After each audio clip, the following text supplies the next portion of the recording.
Hi there, it's Tim with Far North Magic. Today I'm going to look at first look at Doctor Who. A bit late to the party with it, but we're here now and we're going to see what's in store for Doctor Who and see how excited we should be. I plan to get. I've already pre-ordered some commander decks. I'm not sure if I'll rip any of them open or not yet because we haven't seen what's in them. But I plan to get a collector to open and maybe one to put in my depressing shelf that is just one of each collector. So we'll just have to see what's in store and go from there. So I was kind of skeptical about Doctor Who just because I thought it was more of a British uh, show that was kind of, I don't know, I don't want to say past its life expectancy, but I guess it makes sense to have Doctor Who with a 60th anniversary of it. That it lines up where um, you're going to have more people look at Doctor Who anyways. So this might be a bit better performer than what I was kind of initially expecting because I'm like, I don't know how that's going to work, especially like with a collector box also. So here's the video. So we got the TARDIS and then the showcase. It's kind of neat looking. So you got I think it's also cool that they've brought back a lot of Plane Chase, and Plane Chase fits with this like perfectly. So they brought back Plane Chase in March of the Machine, Commander decks. That gets more people interested in it, and then Plane Chase with the Doctor Who. So get the 10th Doctor here. So it's the face card for, I think, the Timey-Wimey deck. And then the showcase version. So I find it interesting that it's going to interact with cards with time counters.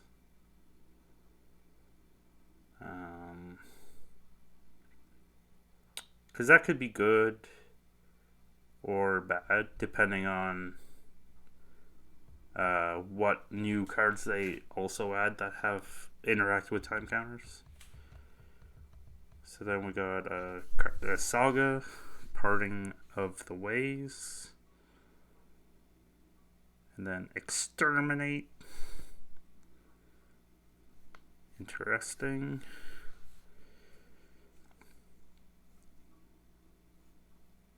Still never sure. Wow, 6-mana Saga though. That seems expensive. And then we got our one of the Plane Chase cards. So Bad Wolf Bay.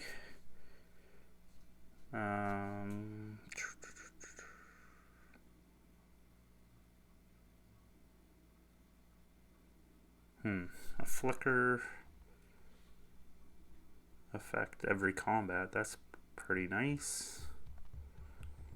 Oh, TARDIS's Bay. Then another Phenomenon type card.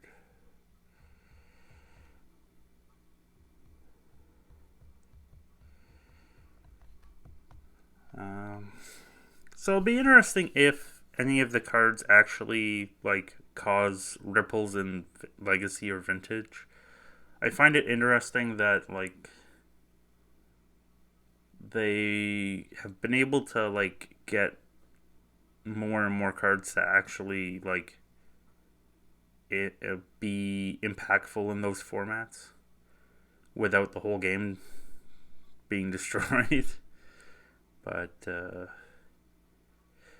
I guess like that would mean that like when I played Vintage and Legacy in the past, like years and years ago, the formats weren't close. Like the formats weren't even like you had Vintage and Legacy being like really old, and then you had like Standard because there wasn't even Modern. So it's interesting because like there wasn't a lot of crossover. Like you got one card maybe a year or something that had a small interaction, but yeah, like most of the cards were all the same each deck, and then a few differences. But so we got the Doctor Who set symbol, which is just a TARDIS.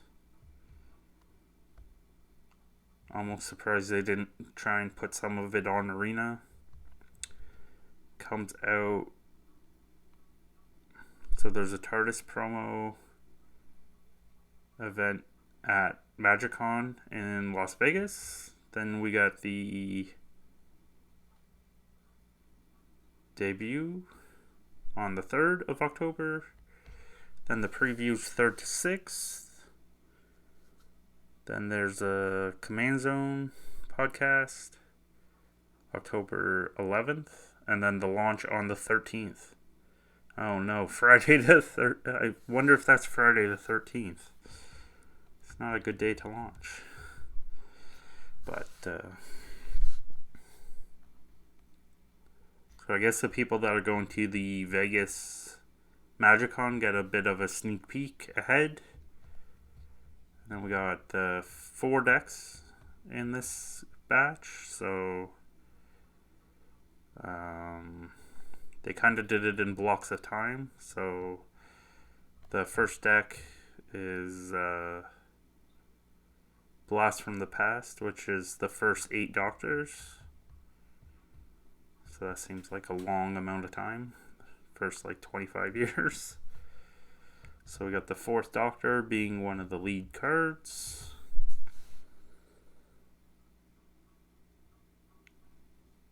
That's not too bad. Like 4 that for 4 mana that lets you look at the top card of your library is not terrible. And then you get I guess the Doctor's Companion. So Sarah Jane Smith. That can be kind of like a partner.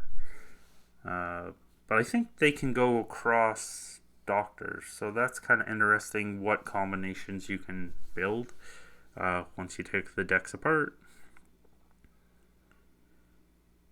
So, oh, that's not too bad. 2 mana, 2/1 that whenever you play a historic spell, you get to investigate only once per turn. That's not bad. Lost Time Lord Regeneration.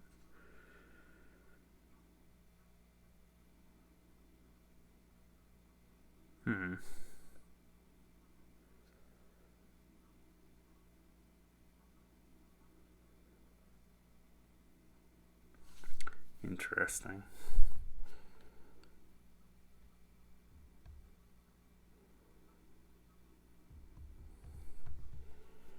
Okay, then we get City of Death as a saga. Holy cow, so many chapters. 6 chapters seems like a lot. Oh, there's a new treasure token.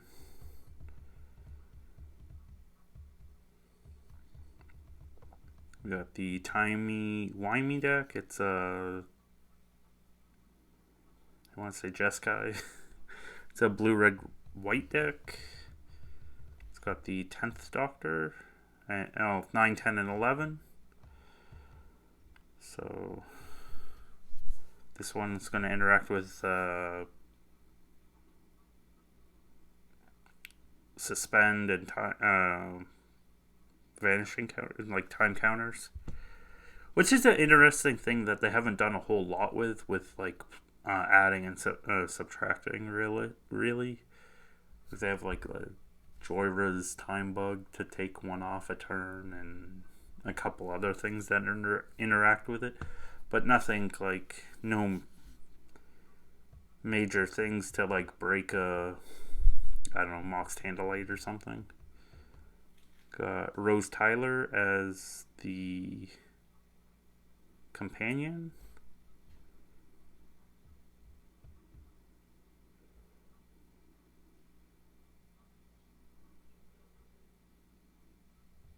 So that it gets buffed from time counters that can get put on it.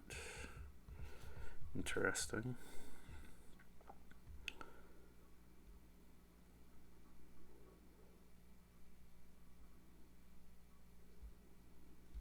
So you get to suspend some stuff for the parting of the ways, and then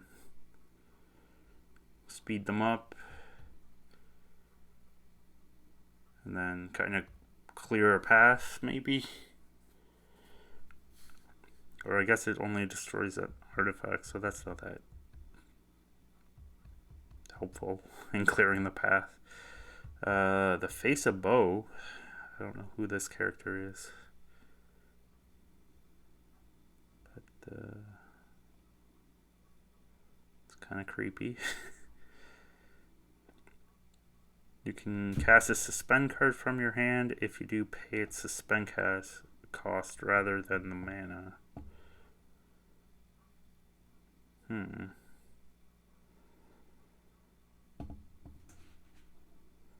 I wonder if that favorably works out with like all the zero cost suspend cards. Because that would be good with like Ancestral Vision and stuff. It's a 4 mana 0/4. Might be too slow, but you got 4 Nox. So an enchantment that's 3 mana with Vanishing. At your pre-combat main phase, draw a card. So this is one of the cards that would benefit from adding counters to it to keep it around for longer, because you don't want it to just be 4 turns. Although, if you could draw 4 cards for 3 mana, even if it's over 4 turns, that's probably not the worst thing in white. It's still not great, but considering they've made so many good cards for white, like that's the problem with a lot of it. The 11th Hour is a saga for 4 mana.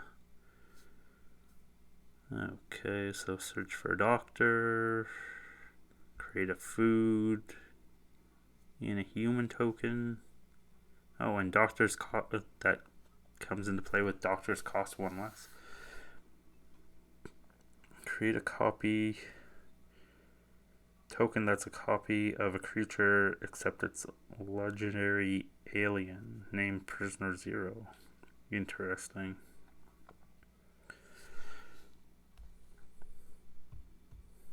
That is interesting. And then we got the human token.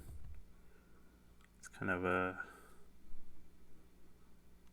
helpful one if you get to get a bunch of copies of this out.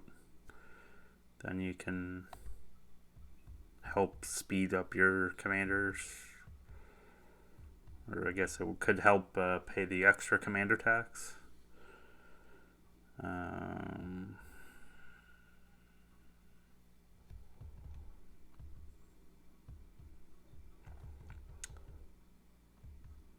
So the last deck that's just doctors is the Paradox Powers. It's I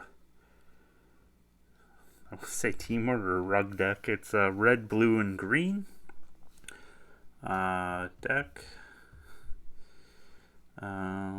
So it's just for the 12th and 13th Doctors. So this would be probably the newest last few years. So then we got the 13th Doctor.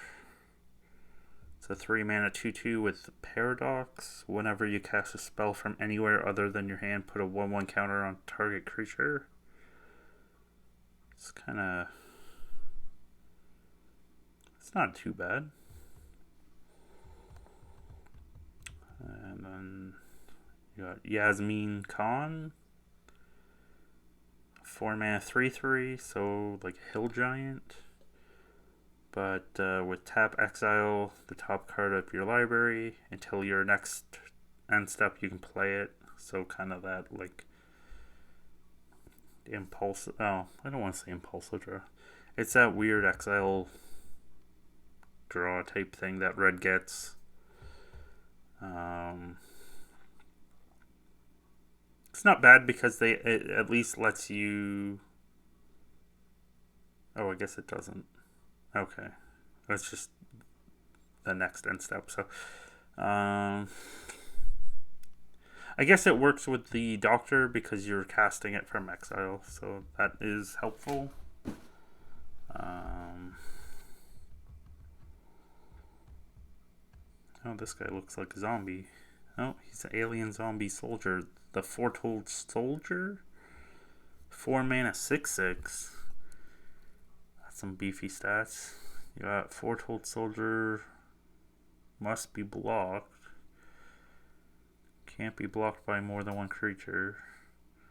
So it's gonna just abyss a smaller guy most of the time.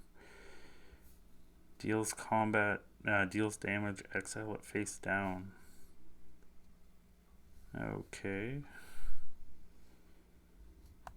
So this is kind of just a temporary creature, then you get to replay it. And it's interesting, like it's not probably that great, but it's also not terrible. Because you can kind of foretell it in. I guess you're waiting till like turn 6 to attack with it, though. That's kind of not a great. Turn 4. If you just play it like on a. Foretell it turn 2. And play it. I don't know. Might just look really good on the surface, like a lot of things now, and then it just isn't playable at all. The Flux is a Saga that's 4 mana. Deals 4 damage to target creature an opponent controls. So that's a little underrate on that, but could probably be a lot worse. Exile, and then like 4 chapters of exile the top card of your library. You may play that card this turn and then add 6 mana. So if you can get to chapter 6, you're getting a big ramp out of it. So we got the TARDIS again. Wonder if they put it in every deck with the Doctors in it. And then the Plane Chase guys again. Oh, Doctor's Tome. Then we got the Masters of Evil. So that's the villains throughout all of the throughout the whole series. So we got Davros Dalek Creator. Dalek Creator. So it's a 4-mana 3/4 with Menace. Beginning of your end step, create a 3/3 black Dalek. Artifact creature with Menace. If an opponent lost 3 or more life this turn.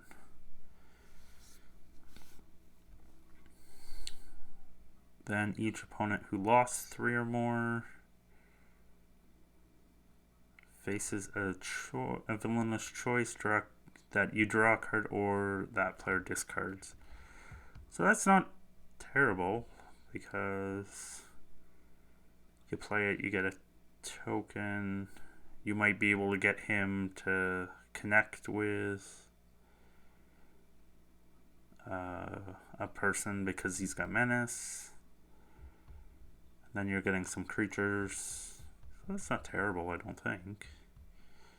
And then you get some card advantage later with like either draw or they lose a card. So that's not the worst, I don't think.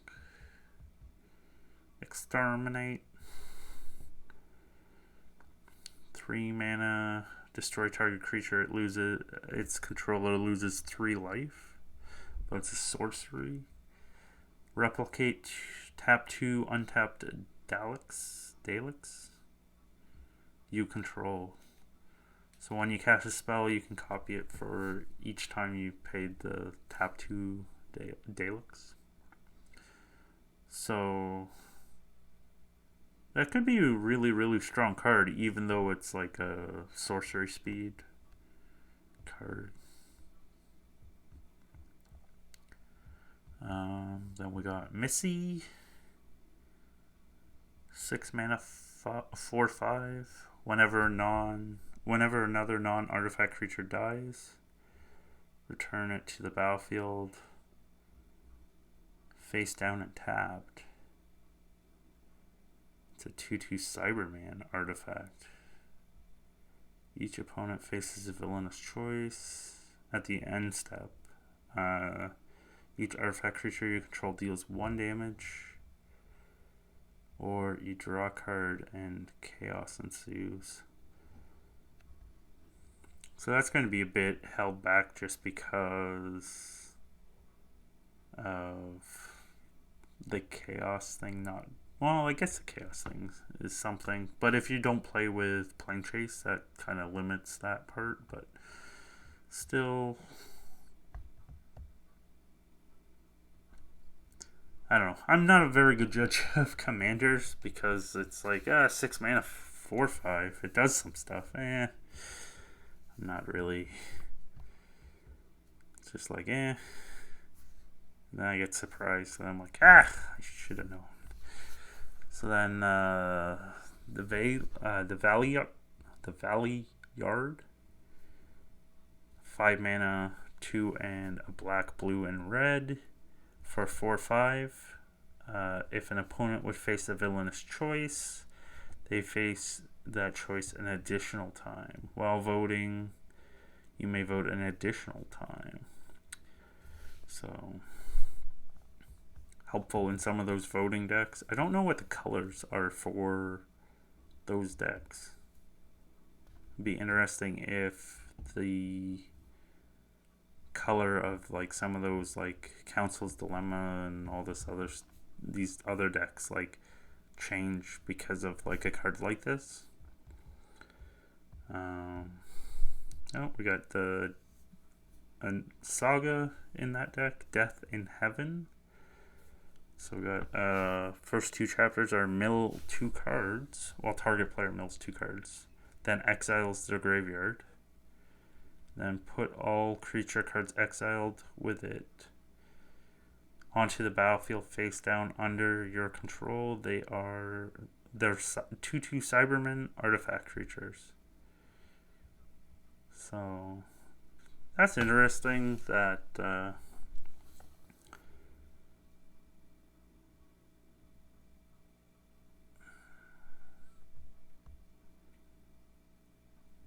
you get to exile the graveyards, because that could lead to like pretty helpful against the graveyard using deck. You can cover.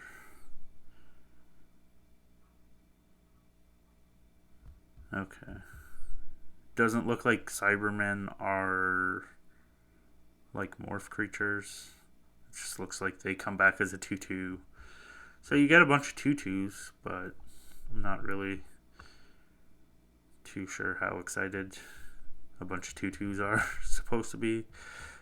This set has collector boosters, which is interesting because the decks all have like a lot of new cards. So I was kind of wondering if they were going to do premium decks or collectors when they first announced this.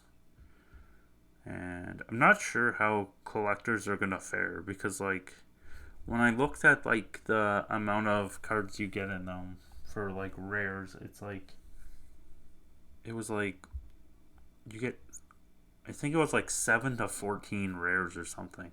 Now, the thing is like with commander cards, a lot of the rares aren't really rares because they're all printed the same amount, right? So, um, rare and mythic is kind of a misnomer.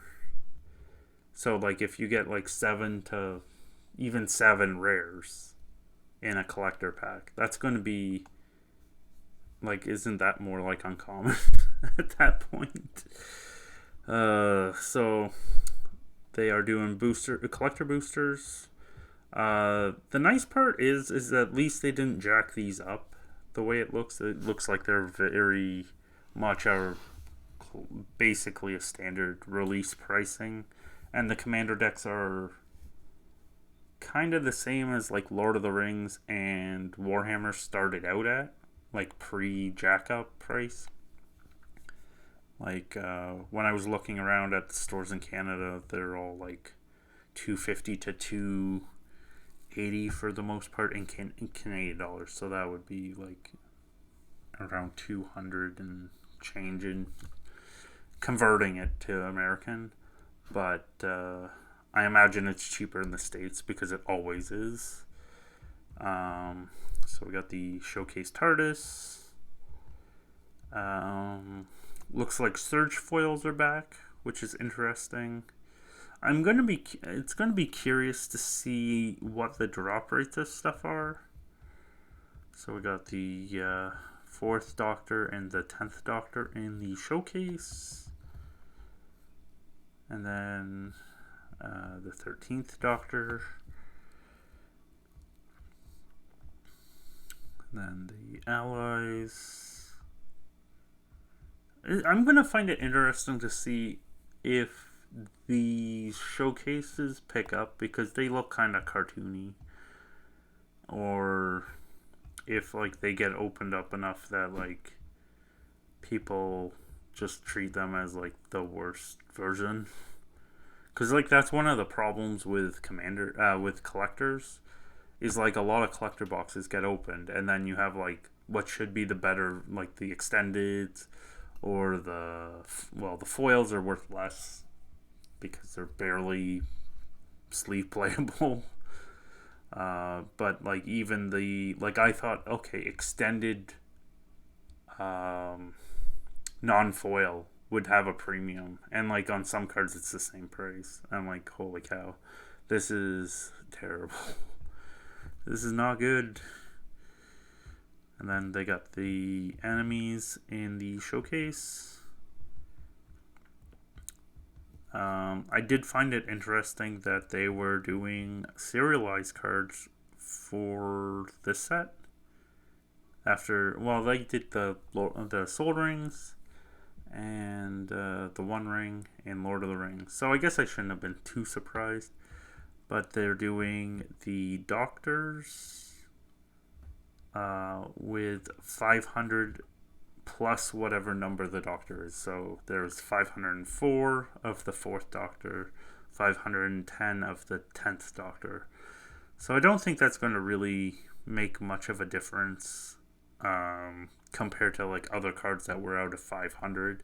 Because like a few extra, like at the most 13 extra for the 13th Doctor it's not very impactful. I think what's impactful is the fact that if it is only the Doctors. They're in English boosters. No, wait a minute. Okay. And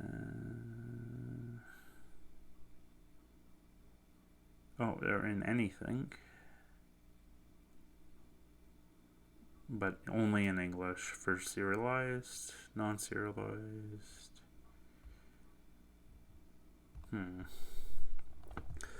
So the one problem, and it's been mentioned before by other people, is that I've seen is the arts aren't different, and I think that's going to be the problem with a lot of these serialized cards. Like these normal doctors are the same as these numbered doctors, and I think without serialized different art or um, only foil for the numbered ones or something, like some distinction. I think that's the problem. Like I think like the problem with like the textured foils also in some of these sets is like you can barely tell if they're in a sleeve, right? So like who's gonna pay hundreds of extra dollars for a textured card that you can barely tell? Like I'm not gonna do that. Like that doesn't make sense to me. Like and like even like the March of the Machine, Multiverse Legends ones, like it's not different enough. Like the Phyrexians ones that had the different art had a big premium difference. So we got Geronimo. So just reiterating that they are gonna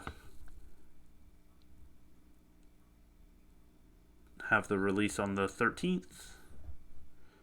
And I kind of would like them not to place Amazon as your first like thing, but because in Canada we can't really use Amazon very usefully, but is what it is. And I guess we got one last card, the River Song, 3 mana, 2/2. Meet and reverse, draw cards from the bottom of your deck rather than the top. When an opponent spoilers, when an opponent scries, surveils, or searches their library, put a 1/1 counter on it, then deal damage to that player equal to the power. Well, that might not be bad if you're facing down a deck that does a lot of manipulation. Though I don't know if people are going to remember to actually draw from the bottom correctly. But interesting. So, I guess my question is what do you think about the Doctor Who cards so far? And are you planning to buy any? As I said, like I plan to buy the decks, which I already got on pre-order, and I plan to get a collector's to open. Maybe one for the shelf. I don't know. We'll have to see. Maybe I'd wait on see if this gets Amazon dumped or something. But I don't know. I guess we'll just have to see what we're in store for as we travel across time and go from there. So thanks again for stopping by and watching. I hope you have a good rest of your day and take care, and I hope to see you next time. Bye.